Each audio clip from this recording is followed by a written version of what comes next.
Erġajna ma għaddejniex u le għal xejn nibqgħu nitlu f'dal Eurovision. Xiż ħlu l-flus nagħmlu le, ma jaqblunix dejjem hekk u le għal xejn. Malta has just confirmed that it will once again use the Malta Eurovision Song Contest as its method of choosing their song for Eurovision 2025. The country's Eurovision results have been disastrous in the last few years, and in this video I will attempt to tell you why Malta sucks at Eurovision. My name is Sean and I am a Eurovision reactor, content creator, commentator, whatever. Call me what you want. I am from Malta, and as much as I would have loved to make this video for you in Maltese, I want the message to spread to as many people as possible. If you like this video, please hit the subscribe button, as that will enable me to keep creating content like this for your intrigue. And while you're at it, come and follow me on social media as well, because why not?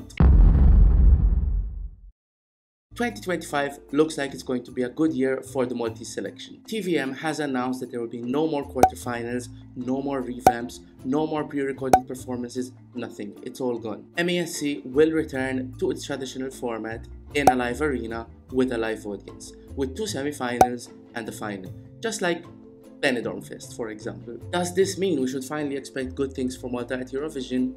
Not so fast. Before we start, I actually want to clarify that I'm not making this video out of distaste towards the Maltese delegation or towards artists or towards fans. I am a proud Maltese Eurovision fan, and I always have criticisms for the things that I want to see being done better. Otherwise, I would just not care. So please take this as constructive criticism towards our participation in a contest which we love so much, but we are sad that we are not doing so well as we used to. Okay, disclaimers out of the way. Let's go back in time and do some journalism. Malta first competed at Eurovision in 1971, but it wasn't until 1991 where it became a permanent participating country. 2025 will mark our 37th participation if you don't count 2020, the cancelled year. To date, we are the most successful country at Eurovision that never won the contest, with 14 top 10 finishes, 2 third place finishes and 2 second place finishes. With that said, our results have been terrible lately, and most Maltese fans believe that this fate comes down to these factors. We have placed last in the semi-final televote 4 times in the last 7 editions. Many fans believe that the old televote semi-finals are the reason why Malta does not qualify anymore. However, when you look at the numbers, this excuse does not justify our results. Here is a breakdown of Malta's televote results since 2000. As we can see, there have been multiple occasions where Malta qualified with the televote, and although not recently, Malta has done well with the grand final televote as well. Although it is factually true that Malta is an island that does not physically border any other countries, this does not justify why our results have been miserable. When you look at other neighbourless countries that have won Eurovision multiple times, this reason just doesn't hold ground. In the past, Malta has done well on multiple occasions, and our neighbourless realities did not cease to exist back then.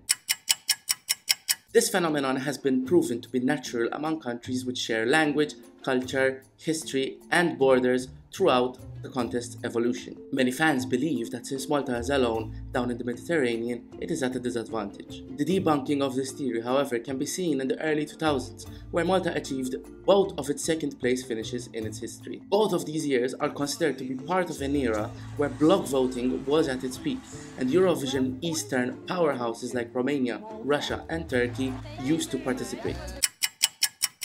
This argument is certainly the most true out of these factors and probably does not help. However, Eurovision hosts other small countries like Luxembourg, Cyprus, and San Marino, all of which have had successes with the televote in recent history. Cyprus qualifies almost every year. Luxembourg won the contest 5 times and just returned last year and qualified with an all semi-final televote. And although San Marino does not do that well, all of its qualifications in the last few years have come thanks to the televote and not thanks to the jury. So although these results might be factually true, they do not justify why Malta keeps getting bad results. So what is the problem then? The answer lies in 3 components that are severely flawed that each contribute to the Maltese participation: selection, music industry, and delegation. The Malta Eurovision Song Contest has not crowned a winner that qualified to the grand final of Eurovision in 10 years. Therefore, I think it's fair to assume that this format is outdated. In fact, the Maltese delegation believes so as well, and here are 2 reasons why. MESC is inconsistent and has a bad reputation. MESC has existed for a very long time, but was halted in 2018, only to be brought back in 2022 with the same format and an arguably worse lineup of songs. The winning song of MESC did not go to Eurovision on 2 occasions, in 2016 and in 2022. On both of these occasions, the song was changed. This has therefore led fans to brand the competition useless and unfair to the artists who competed, but also to the people who voted for the song that actually won but did not go on to represent Malta at Eurovision. Both of these reasons show that MESC is an inconsistent selection process rather than a musical institution that it could be in a country that boasts so much talent. Formats like Sanremo and Melodifestivalen have long histories which probably help their place in the local music industry. This is something that MESC cannot have. However, the delegation should create a format that is respected by the music industry and renders results, like Pesma za Eurovizija in Serbia or Benidorm Fest in Spain. Both of these formats are just 3 years old, but have since been incredibly well received by the fans and the local music industry. MESC's bad reputation comes down to numerous factors. The first is an undeniable lack of voting transparency. Since its return in 2022, the producers of MESC have never revealed how much weight the public vote accounts for in the final result. Viewers only find out how much the vote that they paid for accounts to in the final result that determines the winner after they voted and during the presentation of the results. In 2022, the televote accounted to a mere 14% of the final vote. In 2023, it was 50%, and in 2024, 22%. This trend will unfortunately continue in 2025. In the regulations of the contest published by PBS on Monday, clause 3.6.4 states that results will come from a combination of jury and public votes. But it does not state how much weight the public vote will have in the end. This lack of transparency is particularly deceiving because it allows the producers to play with the percentages deliberately to control who goes to Eurovision through the jury vote. It is possible that after the producers receive the televoting results, they create a jury vote that will outweigh the public vote and then calibrate the percentage of the public vote according to the desired result. Although there is no evidence to support this, the reality proven by the facts clearly gives the impression that this could be the reason why this lack of transparency is seen. Bad reputation comes down to juries as well. This is not something that we don't see in other formats and in the greater Eurovision Song Contest. It is not a Maltese problem. However, the juries that are presented as music industry professionals are supposed to be there to objectively reward quality music that might be overlooked by the public. However, we have seen that these music industry professionals are not music industry professionals. Anyone who is familiar with the Maltese scene knows which names are and which are not music industry professionals. And if we've never heard of them before in the context of local music, the point is further proven. Recent jury panels have been made of media professionals as opposed to music industry professionals. Therefore, if the votes are mostly being decided by these people who are not music industry professionals at all, what kind of songs are we sending to Eurovision?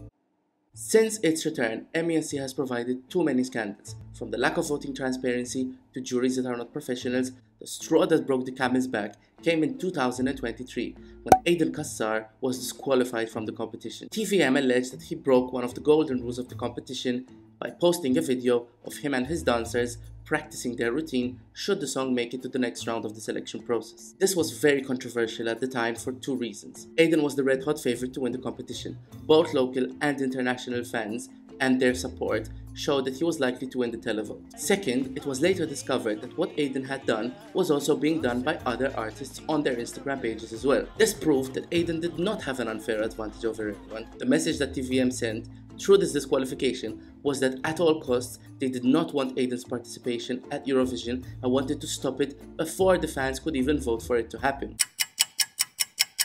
Although the Maltese music industry does have successful festivals like Musica Musica and L'Ania tal Popolo and Concours Canzonetta Indipendenza, which let it develop away from Eurovision, one cannot deny that its flaws contribute to Malta's Eurovision tragedy. Three reasons that support this claim are the artists, the management, and the mentality.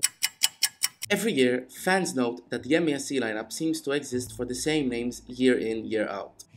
This is not something that we don't see in equivalent formats abroad. However, in Malta, it is particularly problematic because most of these names do not exist outside of Eurovision. In other words, many MESC names do not release commercial music outside of Eurovision. This reality gives the impression that they do not pursue a musical career but just want to go to Eurovision for the exposure that comes with it. This has happened before with artists like Linkerkop, Christabel and Destiny who have not existed as artists outside of Eurovision since they competed.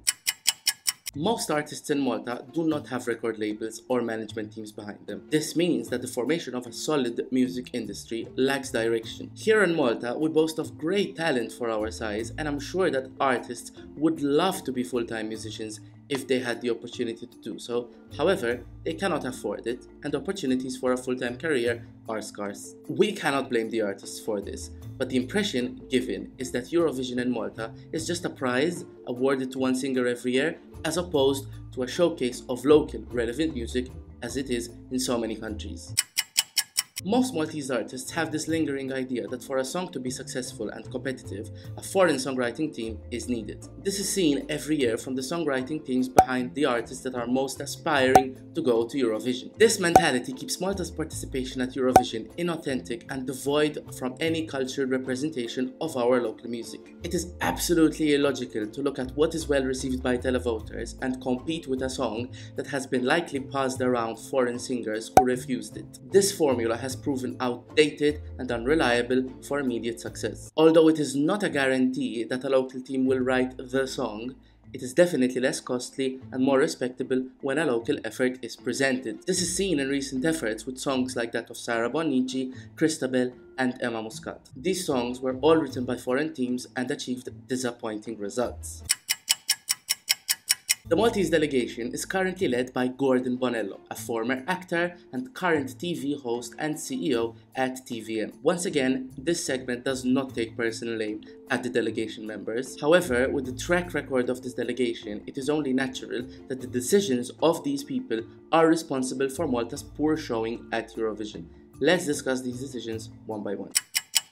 Since 2023, the Maltese delegation has organized songwriting camps where artists and songwriters get to collaborate in order to create music for Eurovision. While this idea is a great opportunity for local artists who do not have management teams behind them to be exposed to foreign songwriters, it also comes with its downsides. This project has reportedly eaten up a lot of the budget allocated for Eurovision participation. In 2024, the delegation reportedly spent so much money on hosting these songwriters that left very little funds to organize the contest itself. In the end, the selection was organized in a dodgy TV studio rather than an arena with a live audience. This left artists without the experience that their commitments merit. Moreover, although these songwriting camps are organized by other delegations in other countries and have had moderate success with the songs that they produce, they reinforce the lingering idea that a Eurovision song, a successful one, is created in some sort of Eurovision lab and is specifically crafted for Eurovision. This idea has not only proven to be unsuccessful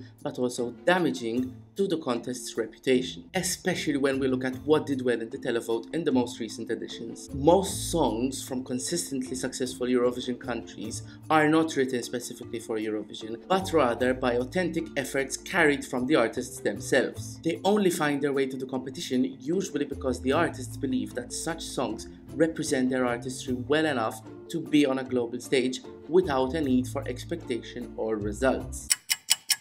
The rules of participation are available to the artists before they choose to submit their songs for Eurovision. However, there is no denying that some clauses in these contracts are draconian to say the least. In the 2025 rules, clause 5.6 states that the engagement of marketing personnel, marketing officials, marketing companies, or the engagement into some sort of marketing or promotional campaign or activity by the artists to promote themselves, the song, their participation, or in some way to influence the public vote is strictly prohibited. The publication of any social media post, promotion material, interviews, or media presence or exposure from the announcement of the semi-finalists onwards is also strictly prohibited. Any breach of this clause will lead to automatic disqualification. Clause 5.7 further constitutes that announcements, media posts, social media posts, and any marketing content related to the submitted songs, artists, and content can only be made by PBS. Artists can only share the official posts by PBS. For those who do remember Aidan's disqualification in 2023, this is the clause that legally allowed PBS to disqualify him from the competition. On one hand, PBS are the ones hosting the competition and are responsible for making the rules. If artists don't like the rules, they don't have to participate. On the other hand, MESC artists are vying for public support in order to garner votes that will count to choose the winner of this competition. It is only natural that these artists will want to share updates of their participation on their social media platforms. However, according to PBS, they are not allowed to do that. This issue does bring along a debate. However, there is no denying that clauses like this and Aiden's disqualification in Eurovision in 2023 will keep artists away from competing in MESC, especially artists that do not need MESC to further their career and are successful enough with material that is usually authentic and therefore at a better chance of doing well on the Eurovision stage. Hear me out here because I feel very strongly about this one. In this day and age, the first place that listeners will likely hop on to listen to these songs is a streaming platform. All the national finals abroad let the artists release the songs on their own accord on release day, which they do. Because why wouldn't they? It's either that or the producers release all the songs together as an album on Spotify, like for example what is done in Pesma za Eurovision in Serbia or in Festival da Canção in Portugal. MESC is the only national final that we know of that bans their artists from releasing their songs on Spotify until the week after the final of Malta Eurovision Song Contest. Although very vaguely, this is explained in clause 5.13. The exclusive rights barring right of use will be released on all songs except the winning one within the first week after the final of MESC 2025. Rights of use will be used for the publishing of the clips pertaining to the songs online. If you take into account all that we have just said, it is not ridiculous to assume that this rule is absolutely absurd, especially when you remember all the excuses that are made when we do not qualify that I explained in the beginning of this video. Artists should be able to release their songs on streaming platforms in order to garner support and let their fans enjoy their songs. If we are such a small country on the map and we have no neighbors, the first thing we should be doing is using all possible means to expose our artists beyond our borders. Apart from that, streaming platforms allow artists to generate revenue from their songs. PBS, with its rulebook, is deliberately depriving artists from garnering support and generating revenue from their songs. It is therefore no surprise that the music industry in Malta is so demotivated if what used to be the biggest festival on the island deprives its artists from benefiting from it. Eurovision songs often undergo a change until the final version is released. This practice is known as a revamp and started out as a sort of rescue mission when songs were not well received upon release. One example is the Czech Republic's entry last year. However, when a song is revamped, it does give the impression that even the people behind it are skeptical about its chances. It also begs the question as to why it did not reach its full potential upon its first release. The Maltese Eurovision song is typically always revamped before the contest, unless it is completely changed, like what happened in 2016 and in 2022. In 2024, Sarah Bonnici's entry was revamped not once, but twice. Its first revamp came before the music videos of all 12 MESC finalists were filmed.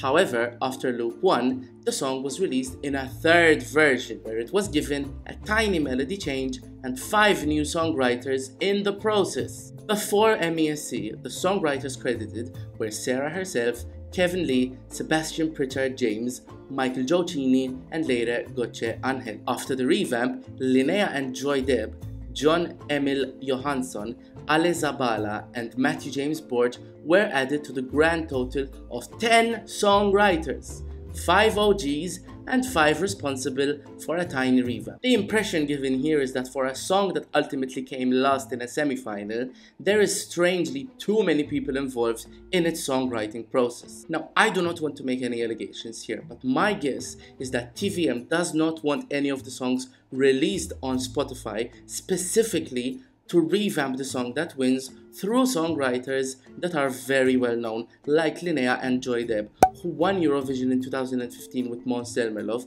and are regulars at Melodifestivalen and usually are the songwriters behind the Swedish entry. The reason why TVM wants to get these people on board is unclear.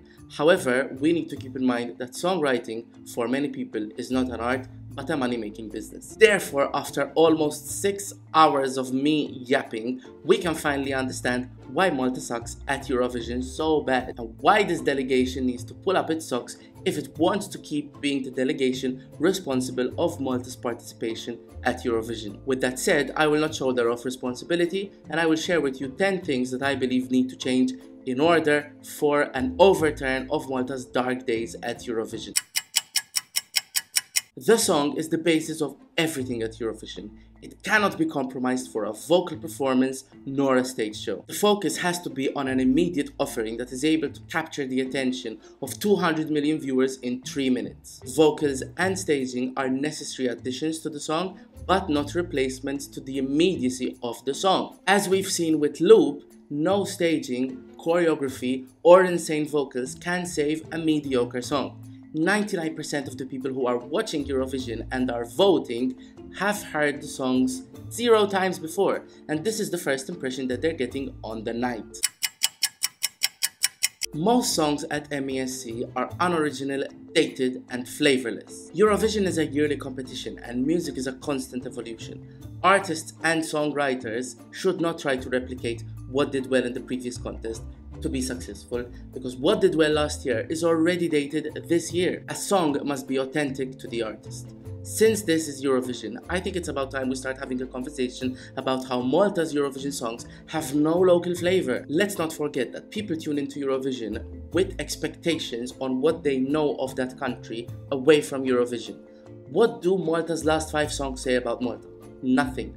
What do Malta's last 5 Eurovision songs have in common? Nothing. And this is exactly why Malta's Eurovision songs go by completely unnoticed. No song has presented anything original or authentic to who we are as a people and what we are as a country. We have also not had a single song in the last 10 editions that has cracked the ESC 250 chart in 2023. This shows that our songs are completely forgotten the minute the singer exits stage left. Honestly, from someone who has been long and hard in these Eurovision streets, the song that Eurovision fans talk about the most from Malta is Aiden's Ritmo, except that didn't make it to the Eurovision Song Contest. Some people might take offense to this, but in order for us to do better, we need to address our discomforts. Most of our artists that went to Eurovision in the last few years have come across as boring, inoffensive, too calculated, with the exception of the busker. Although this does not really affect the results in any way, it is something that you need to take note of as an artist if you're planning to go to Eurovision. And honestly, I blame PBS for this. With all the clauses in the participation contract of what you can or cannot do, can or cannot say, I think the artists must feel very restricted on how they approach the media in the pre-parties, in the events, in the interviews, in press conferences. The delegation should know that if you are not remembered, you are not talked about. And if you're not talked about, it's like you were never there in the first place. It should come as no surprise to anyone that by the end of this video, my take on this will be that TVM needs to come up with a brand new national selection process. Malta Eurovision Song Contest needs to be discarded. Even its name is so unoriginal. I'm sick of saying Malta Eurovision Song Contest. A brand new selection is needed, with more credibility and less producer influence, more consistency and less lack of transparency. More local flavor, less generic songs written by foreign songwriters who are making money off a music industry that is essentially broken. If TVM want to be the ones that are credited for Malta's overturn in their results at Eurovision, they need to let people who can actually create success take the reins of Malta's Eurovision participation. A Eurovision committee needs to be reinstated in order to send the best possible representation of Maltese music. And in case you're still wondering, yes TVM, I'll do it for you for free. This is something that is important not only for a single edition of the contest, but for years to come in order to improve the reputation of a contest that is right now at an all-time low. If artists do not have management teams, they need to be paired with someone who can mentor them and give them the direction that they need in order to present the best possible product in the competition. And in my view, the best people for the job are those that are not affiliated with TVM or local government organizations. I think this argument is quite self-explanatory. Get those songs on Spotify as early as possible so that they can rake up as many views as possible, as many streams as possible, and we need a lifetime ban on revamps. While I do understand that the rulebook needs to protect the broadcaster's position in the country's participation, the contract cannot be questionable and draconian in its clauses. In the long run, this will only discourage big artists from competing to go to Eurovision. My suggestion is that PBS should instead use these rules to incentivize a local product. I personally think that for a few years, in order to get the ball rolling, PBS should only accept songs in Maltese and written by Maltese songwriters. These rules can then be relaxed in the years to come by, but until the mission is complete, and the mission is to do well at Eurovision, I think that is the way forward. First, we need to send a product that is respected locally, that is a local product, and that is good, immediate, and successful. If we look at Italy, Ukraine, Serbia, Eurovision powerhouses consistently, they send songs of a local flavor. They send songs written by local songwriters, and most of the time they are sung in the local language. After all, I don't understand why we are looking after foreign songwriters when we should be looking our own talented songwriters that are Maltese. We should not be responsible for putting food on the table for foreign songwriters. I think for so many years, TVM has not encouraged artistic freedom by favoring artists that year in, year out submit generic entries into MESC. This is not the way to go, for all the reasons that I mentioned previously. If you take a look at the Irish representation at this year's Eurovision Song Contest, whether you liked it or not, you will understand the broadcaster who suffered a similar fate like TVM in the recent years had to make the difficult but righteous decision to step away and let the artist take control of the artistic creativity. This resulted in the country's first top 10 finish since 2011. I feel like lately the Maltese fans have been a little bit angry at Eurovision, not because they don't like it, but just like the British fans were angry at Eurovision in the years they didn't do so well, until 2022 where they came second, they fell in love with it again. The Maltese fans are going through the same phase as the British fans in the past, because no one wants to see their country do well, and no one wants to see their country do badly at something they used to do so well at in the past. Especially when our country is so small and so misrepresented in the global stage and so many other things. For this reason, the delegation should be responsible for making sure the local fans are involved in the Eurovision selection and experience. For starters, the selection does not need a jury vote. Instead, TVM should have a demoscopic vote, for example, that is made up of people who represent the entirety of the Maltese society. Radio stations, TV stations other than PBS and TVM need to be involved in the Eurovision programming. Events should be organized. Press conferences need to be held where the media attends. There are so many things that the broadcaster can do that this delegation is not doing, which is resulting into a distance. Fans feel disengaged and far away from Eurovision in Malta, and this is a pity for a contest that rests so much on the engagement of its fans. There are so many things that we are proud of as a Maltese society and as Maltese fans. We are loud, we are enthusiastic, we are outgoing, we are Mediterranean, and we love to live life. However, we cannot believe that the problem with our results is Eurovision itself. Our songs have been terrible. Eurovision has its flaws, but good songs always get good results. 3 non-qualification streaks of 7 years each were broken in 2024. There is nothing that a country like ours is not capable of at Eurovision. We came top 3 4 times, and all of those happened after the fall of the Berlin Wall, meaning not so long ago. We need to dust ourselves off and get rid of this defeatist mentality that we have seemingly adopted ever since we started flopping hard. And that is exactly what I'm hoping to achieve, even if slightly, with this video. And after so much time and notifications that my storage on my phone is full, I can finally tell you that is why Malta sucks at Eurovision. If you made it to this point in the video, I appreciate you and I thank you from the bottom of my heart.